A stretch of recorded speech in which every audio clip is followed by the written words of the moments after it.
कर्नाटकात महाविद्यालयीन विद्यार्थ्यांमध्ये HIV संसर्गाची धक्कादायक माहिती समोर आली आहे। राज्यातील सुमारे 7,000हून अधिक विद्यार्थ्यांना HIV संसर्ग झाल्याचं निदान झाल्यानं आरोग्य यंत्रणा सतर्क झाली आहे।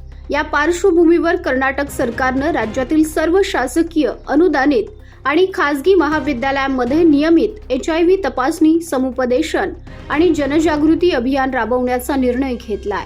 आरोग्य विभागाच्या माहितीनुसार तरुणांमध्ये संसर्गाचं प्रमाण वाढत असून विद्यार्थ्यांना HIVची कारणं, प्रतिबंधात्मक उपाय, सुरक्षित वर्तन आणि उपचार याबाबत मार्गदर्शन केलं जाणार आहे।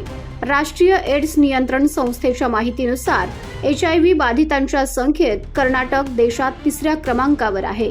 राज्यात सध्या सुमारे 2,60,000 नागरिक HIV सह जीवन जगतायत। विशेष म्हणजे 18 ते 25 वर्षे वयोगटातील महाविद्यालयीन विद्यार्थ्यांमध्ये संसर्गाची वाढती संख्या चिंतेचा विषय बनली आहे। त्यामुळे तपासणी सोबतच विद्यार्थ्यांना गोपनीय समुपदेशन आणि आवश्यक वैद्यकीय सुविधा उपलब्ध करून देण्यात येणार आहेत। HIV बाबतचे गैरसमज दूर करण्यासाठी आणि संसर्ग रोखण्यासाठी राज्य सरकारकडून विशेष जनजागृती मोहीम सुद्धा राबवली जाणार आहे।